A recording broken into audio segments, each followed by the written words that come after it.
Yeah, just gonna set this and then we should. Thank you. No, they're from the ALC. Oh, okay.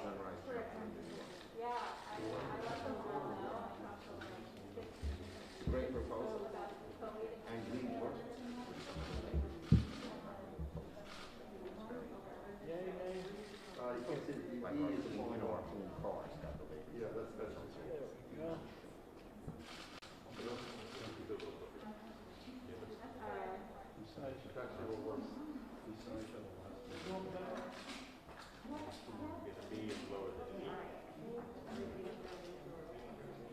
There we go.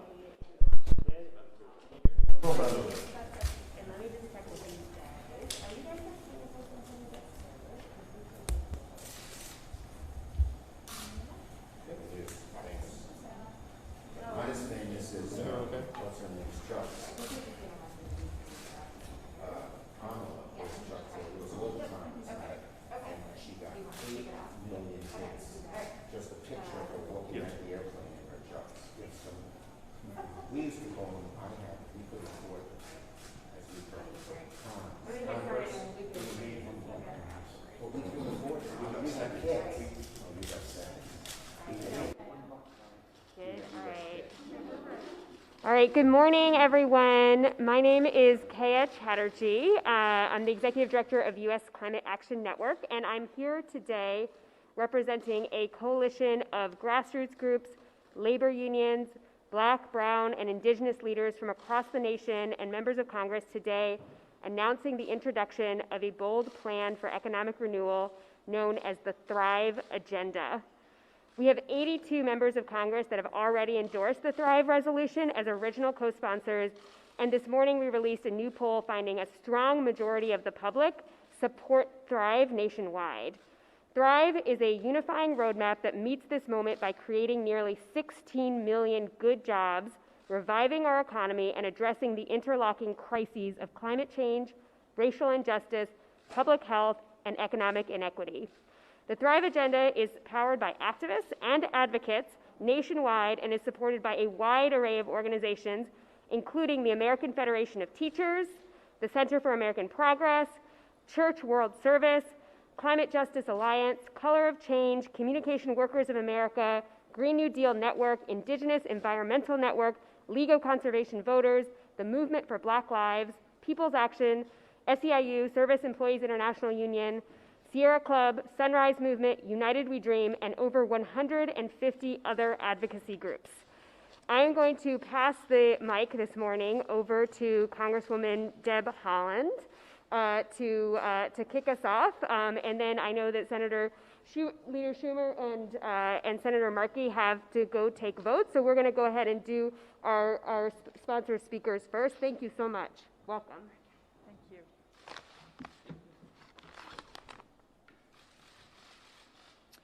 Thank you all so much, and thank you for joining us today. I'll start by stating the obvious.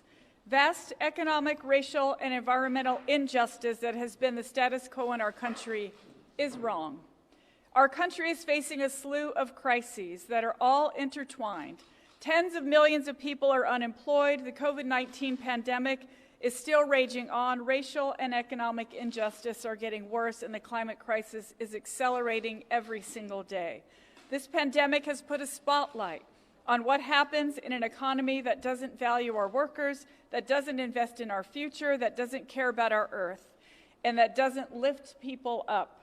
As we look at how we're going to recover from these many crises, we must answer the question: are we going to continue the status quo, which we know is not working for too many in our country, or are we going to build a future where every community can thrive? Today, we carve out a path for bold economic renewal, a path in which everyone has the opportunity to thrive. It's an honor to have so much support for this resolution from members both in the House and the Senate, and a very genuine and heartfelt thank you to Senators Markey and Schumer, Leader Schumer, for partnering with me on this effort. And thanks to all the grassroots advocates, both those here today and the many others who are pushing it forward. We're here today to announce the introduction of an agenda to transform, heal, and renew by investing in a vibrant economy, an agenda to thrive. The Thrive Agenda offers a framework of how we can build consensus around the recovery we so urgently need by centering racial, indigenous, climate, and economic justice from the outset as central pillars of the work to come. Now I'll turn the mic over to a champion for working families and the Senate powerhouse leader, Chuck Schumer. Great. Well, thank you, Deb, and thank you and my dear friend Senator Markey and the rest of our Democratic colleagues who are part of a large coalition of Senate and House Democrats who, even if they can't be with us here today, support this great, wonderful, and necessary Thrive Agenda. I also want to thank all of our speakers for participating in the videos shown today, and everyone from the grassroots and advocacy organizations who have come together to make this possible and have been pushing for meaningful change that is so needed on our planet. This is the force for the future. Climate advocates, labor unions, and those focused on addressing racial and economic justice coming together as one under Thrive. We are experiencing a collision of crises. The COVID pandemic, the effects of climate change, racial and economic injustices have led to the greatest health crisis we've seen in 100 years, the greatest economic crisis we've seen in 75 years. And we can't play whack-a-mole with these crises. We can't pick one alone to focus on, and that's the beauty of Thrive. It brings it all together. We must pursue a bold, just, visionary, and comprehensive plan of action that rebuilds our economy in a way that delivers for those most vulnerable and those communities who have been marginalized for far too long. The proof of the urgency of this situation is literally in the air around us. Right now, wildfires are rampaging across the West, across an area the size of the entire state of Connecticut, polluting the lungs of countless Americans. If anyone needed any proof of how disastrously and quickly climate change is affecting our globe, look out west. Mary Annaeus Heglar once said, "I don't need a time machine to see climate change. All I need is a window." Right now, millions of Americans are witnessing climate change in the ash and orange skies outside their windows. These catastrophic events have instigated and exacerbated climate change, and they're not new, nor is the upheaval that they cause that disproportionately affects the most vulnerable of communities. And yet, President Trump and almost all congressional Republicans still call climate change a hoax or something like that. Worse yet, Trump and the GOP poured gasoline on the fire by recklessly ripping apart vital environmental regulatory protections and recklessly pursuing more, not less, fossil fuel consumption production.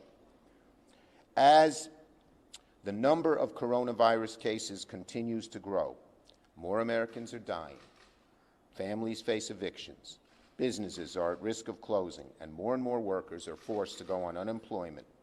And yet Republicans are still proposing a totally inadequate plan, one that would actually take us backward. Well, Democrats will not let this happen. We recognize the gravity of the situation, and that's why I'm proud to support the ambitious long-term solutions outlined today that match the scale of our problems as well as the urgency to act now. The Thrive Agenda calls for an economic renewal plan that not only puts millions of Americans back to work, but creates good-paying jobs in a vibrant, clean economy that will rebuild our economy so that it works for everyone, not just those at the top. We can't solve the climate crisis by relying on the same methods that fueled it in the first place, a system that prioritizes corporate polluters instead of workers and exposes the most vulnerable to the most pollution. We have to start by investing in poor urban and rural communities, minority communities, black, brown, indigenous communities who have been impacted by the systematic injustices for far too long.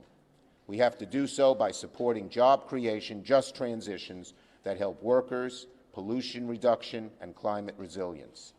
This is essential to rebuilding our country in a more equitable and sustainable way. Now, we have tremendous support for this resolution from across the country. Labor unions, climate advocates, those focused on addressing racial injustice are all coming together. This is a pivotal time in our country's history. We can't wait for President Trump or congressional Republicans to come to their senses. So I make you this pledge. If God willing, I become majority leader next year, you can be sure we'll make it a top priority to pass a just, economic, renewable bill following the principles of Thrive to confront climate change, economic inequality, and racial justice. Even in the face of this global pandemic, we can and must develop solutions to the climate crisis that create good jobs, invest in our communities, and ensure healthy lives for everyone, regardless of zip code. Our response will shape our society for decades to come. This is how we make a more just society. It's at our fingertips. We have to grab it. And it's why we must lift each other's voices up and propose bold, forward-looking solutions to the most significant challenges that our country has ever faced. With that, I want to introduce someone who has been a great advocate, a great friend. We used to play basketball together when we were younger, but now we work, far more importantly, on effective and strong legislation together. The great Senator from Massachusetts, Eddie Markey. You want to drive? I want to wait for you. I'll wait for you. Thank you, Chuck. Thank you for your leadership on this issue. Thank you to Deb. We've been working on the drafting of this for some time, and I think it has come together in a way that reflects the magnitude of the challenge which we have. Thank you, Kaya. Thank you to everyone who is here today. Chris Bergfault from the American Federation of Teachers, Sebastian Tayak from the Piscataway Nation Indigenous Environmental Network, Judith Howell from SEIU 32BJ, Maria Lopez Nunez from Ironbound Community Corporation, and Pastor Kip Bernard Banks, Senior Pastor of East Washington Heights Baptist Church. This is what essential looks like the people joining us here today, intersectional, intergenerational, interconnected. We thank you all for being here. And again, I thank Congresswoman Haaland and to Chuck Schumer. We're grateful for their leadership. The post-virus economic recovery must be a just recovery, a fair recovery, a clean, green, renewable recovery. We just wrapped up the hottest decade ever recorded. The past 5 years have been the hottest 5 on record for the second year running. The young people here have never experienced a year when the current year wasn't hotter than the average, begging the question of what can we even say is average anymore. Unlike coronavirus, there will never be a vaccine for climate change. But that doesn't mean that we can't engage in the preventative care of our planet by putting in place the programs that are going to be essential to avoid the worst, most catastrophic consequences of climate change. We're charged in many ways by the fossil fuel industry with having socialist perspectives on this issue. Well, what do you call tax breaks for the oil, gas, and coal industry for 100 years? Just give us some of that. Socialism for wind and solar, all-electric vehicles, plug-in hybrids, for battery storage technologies, for energy efficiency technologies, for the agriculture, industrial, commercial, and housing sectors in our country, and we will be looking at the fossil fuel industry in a rear-view mirror of history. Once we change not the technology that we already have, but the politics of technology, so that we make it possible for that revolution to take place. And what do we have to do? We have to ensure that the outlines of this counteract racial and gender injustice, build the power of union workers, prevailing wage, and create millions of new jobs to help a stronger, safer, more just economy to be created after the coronavirus pandemic and beyond. We can save all of creation by engaging in massive job creation. We know that we can do this. And that's why when we drafted the Green New Deal, we ensured that we talked about indigenous communities. We talked about frontline communities. We talked about communities of color. We talked about all those communities that were left behind in the first New Deal. They were excluded in many of the programs, and we were intentional, we were deliberate, and that's what Thrive is.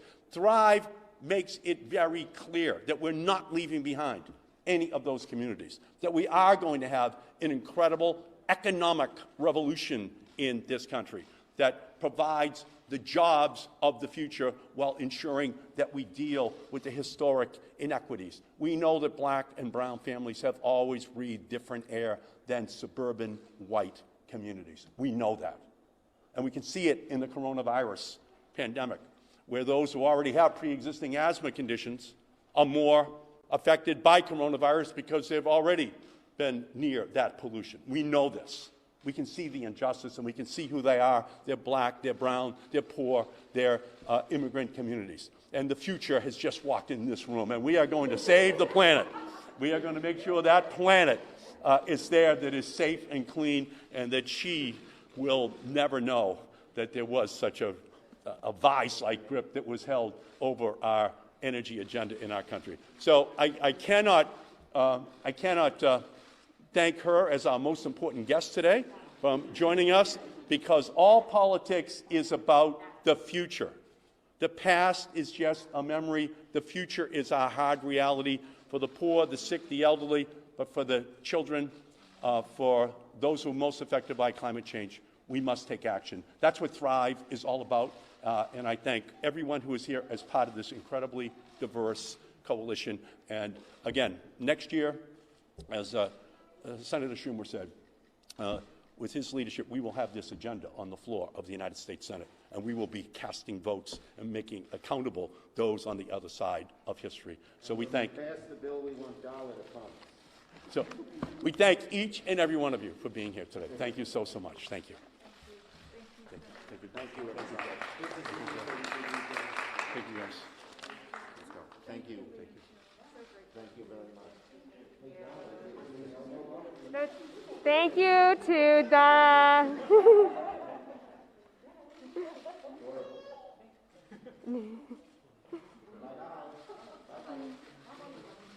oh, see, she waved. All right, thank you so much to our speakers. I now want to welcome Sebi Tayak up for representing the Indigenous Environmental Network and the Piscataway Nation here in this area. Thank you so much, Sebi.